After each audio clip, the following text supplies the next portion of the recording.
Welcome to DPC Pediatrician. We're Dr. Phil Boucher and Dr. Marina Capella, two DPC pediatricians who are on a mission to share our love of direct primary care with you. Hey everyone, welcome back to another episode of DPC Pediatricians. Today we're talking about space. It can be difficult to know how much space you need for your practice. And it's something where you really don't want to like over or undershoot because it's kind of a big thing to move and move and move. And so we wanted to talk through what to think about and what to consider when it comes to space. So can you start and tell us what it was like for you when you were starting your practice? Like, where did you look? What was your calculus? And then I can share mine. Yeah, great question.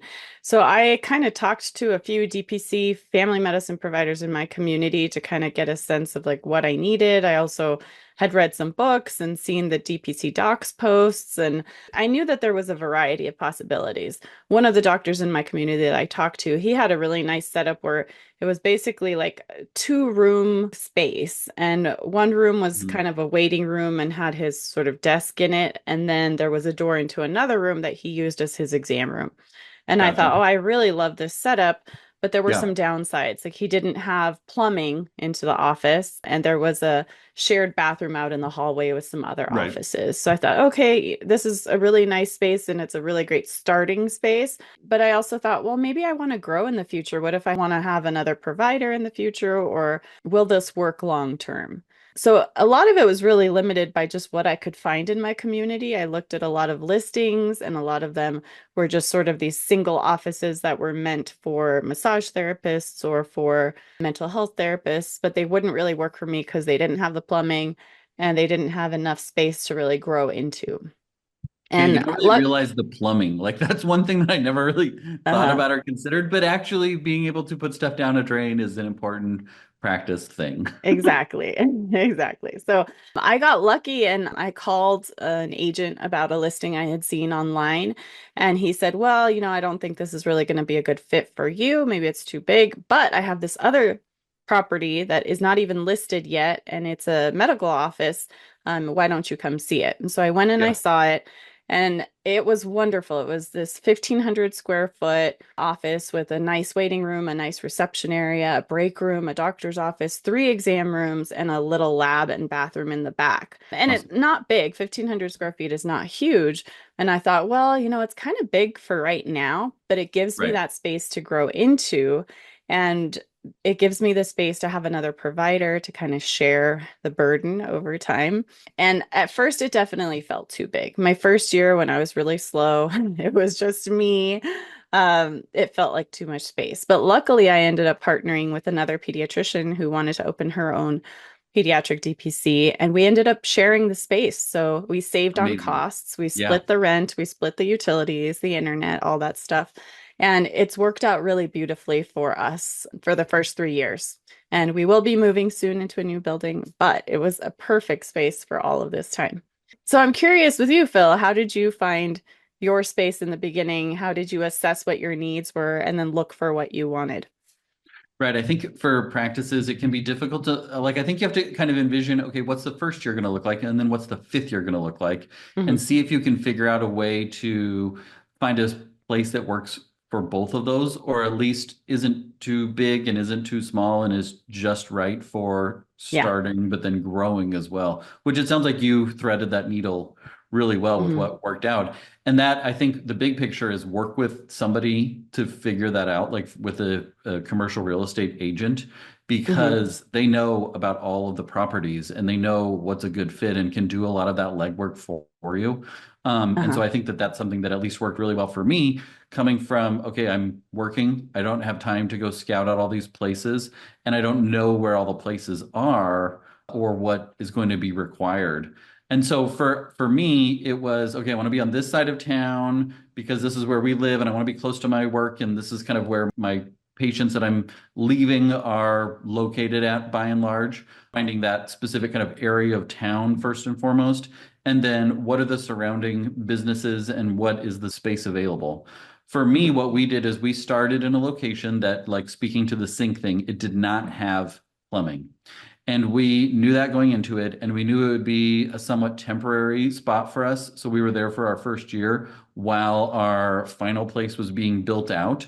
but we just made do with shared restroom, and we got water from there, and we had like the little water spigot, like the things where the Culligan man comes and delivers the Yeah. water, so that we had actual water in our office to drink, but then for like disposal, if they needed to use the restroom, they just kind of walked through the back of the office to the communal restroom.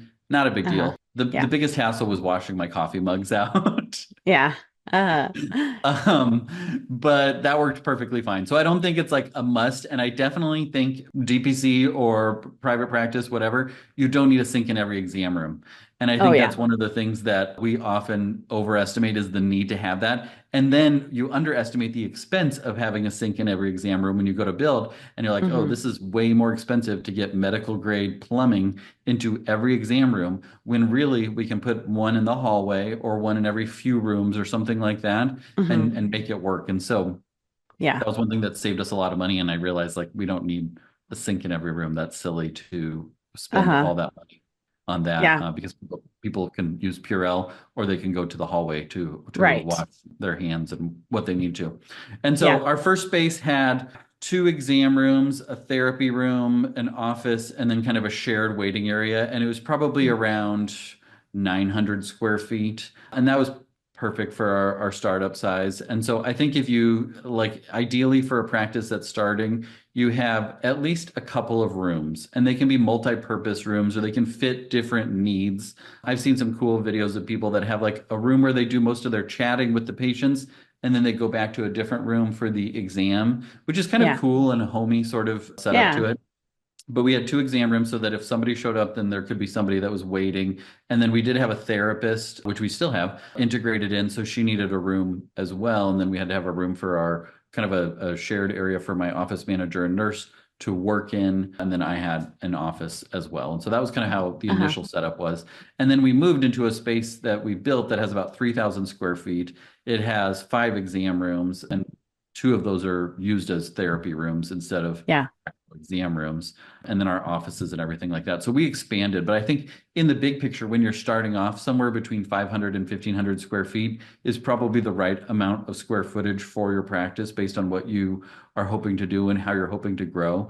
Not Hmm. everybody wants to grow into a huge space or have a huge Yeah. clinic or have multiple people and employees and those sorts of things. So I think it varies by the person quite a bit. And it sounds like, Hmm. I know you were telling me before we started that you're in the process of moving into a big building and all those sorts of things. Uh-huh. Yeah, exactly. I just finished the purchase of my own building, and that's sort of been a dream that was kind of in the back of my head for a long time. And I thought it wouldn't happen this quickly, but fate brought it, into the landscape, and Yeah, it all worked out. And so we're excited. It's a house that was converted into commercial real estate a few years ago. It used to amazing. be a birth center for a while, so it kind of has a cool history. And then it belonged to an interior designer who did a beautiful job kind of maintaining the historical aspects of the house. So it's this kind of slightly Victorian house and with a really Cool. cool staircase. And it's exciting. I think going into that, it's going to feel very welcoming and very homey as opposed to a standard clinic. So it'll kind of help my practice and Yeah, Margie's practice stand out. And we hope to have it kind of as a shared pediatric wellness space where I cool. have like pediatric OT and pediatric mental health and lactation. So it has space for all of those things for our exam rooms and then a couple of other providers to come in part-time and work out of the space as well. There's space for a garden. There's a Oh, creek that runs cool. through the back of the property. So I'm really excited about the potential there, but it's a lot of work and it's been a lot of headache to acquire it. So, so it's That's a work in amazing. progress. Well, I can't wait to see all the pictures of that as it comes Uh, to, moving in and all those sorts of things, because that yeah. sounds awesome.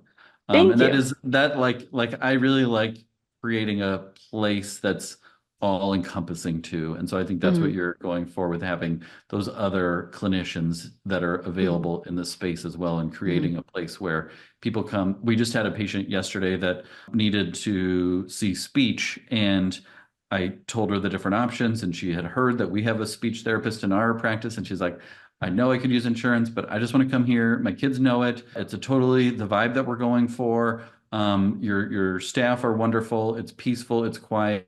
We've gone to the other speech places that are loud and chaotic and not as Uh-huh. accommodating.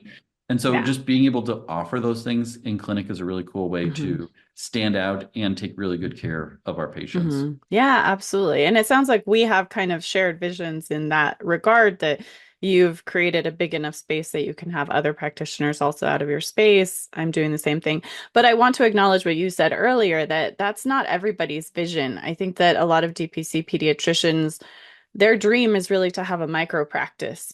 Yeah. And there are so many different ways to do that. There are some of us who operate out of our homes, a couple of Hmm. us. There's a DPC pediatrician I talked to recently, Dr. Lindner, who Hmm. rents one exam room out of an allergist's office, and that has worked really well for her for 2 years. There are people who just have really tiny offices, and that's Yeah. completely fine, or do home visits, right? So you don't have to have the same vision as Phil and I. Just rest assured, whatever your vision is completely fine. And there's always opportunities to pivot. So just like Phil found a space for his first year that worked well enough, you can do the same thing. Yeah. I think just be careful with, like, make sure you review your lease terms with someone Yeah. because you don't want to get stuck in a lease that doesn't end up working long term and then you feel stuck. Yeah, for sure. And that was really how it worked out well for us, which I didn't kind of go into too, is we were working with a commercial real estate company that was building out our space and put us in one of their other properties for that Uh-huh. first year. So Yeah. that worked out really well as a way to keep expenses lower in that first year. And then they wanted us to move into the space. So they were happy to make it work from a lease perspective Yeah. of getting things transitioned over. But that would be the biggest thing, is like, don't get yourself locked into something where if you decide I want a bigger space, I want to go all virtual or home based, like that, you're going to be stuck with it for a long period of time. Absolutely. I'm curious, how did the build out work? So did they pay the expense of the build out in exchange for a certain term lease, or how? Yep. Because I Yep. didn't So do it was that. basically over a 10-year lease that they paid for the build out. And they have a ton of medical and dental and all sorts of practices inside their kind of real estate. So I felt really comfortable that they would take good care, and talking with other dentists and stuff. They'll do updates, just, hey, we think your space could use a refresh. Let's remodel and update the paint and all those sorts of things. So they take really good care of all of their clients. And so it made me feel really comfortable working with them, and then being able to Hmm. build out the space that we wanted, Yeah, with getting that's their help. nice. And yeah, it worked out super well. And that wasn't something that I realized as I was going into it, that was even a possibility of like, hey, can you build this space? Like, I don't want to take out a loan to have a Yeah, huge mortgage on this place. Yeah, we'll just build it exactly. into your Uh-huh. lease agreement so that Yeah. you can have the space, but also not have the huge upfront expense. Yeah, that's amazing. I'm glad you found that. And I think, people do build outs in smaller spaces as well. So it just is a matter of negotiating with the person you're leasing from. That being said, some offices are not willing to do that. It's just kind of, Yeah. when I took over my office, it was very clear that they just wanted me to take it as is. So Yeah. all the decor and any upgrades were just up to me. But in exchange for that, they gave me a better deal. And in fact, they gave me reduced rent for the first few months because I said, hey, I'm brand new. Like, I have Right. no patience. And so they gave me a reduction for the beginning. So you can negotiate to some Oh extent. yeah. I wish that I had, like, looking back on it, I feel like, well, especially the way commercial real estate is now, post-pandemic, there's a lot of empty spaces. And so Oh, I yeah. think it's definitely a buyer's market. And so then you can ask for more. And the worst thing that they can say is no, or go fly a kite, but they still have Yeah, these empty properties that they need to exactly. fill. And so you can negotiate it where, hey, this is my first 6 months. Can we do a reduced payment for the first 6 months and then go from there? Or, hey, can we get some extra signage, or those sorts Hmm. of things, as ways to improve yourself and make it a sweeter deal for you? Absolutely. Yeah. And earlier you alluded to location. I think that's really Yeah. important. Find a place where you're happy driving to every day, a place where Hmm. you feel like you're going to have good visibility or decent visibility. Mine ended up being across the street from a lab core and a hospital, and that ended up Nice. being lovely because I could just send my patients who needed blood work in the beginning over there.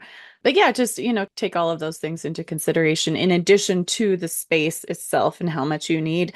But ultimately, how much you need is really up to your own vision, and make sure you kind of follow what you want. You don't have to do it exactly the way that anybody else did it.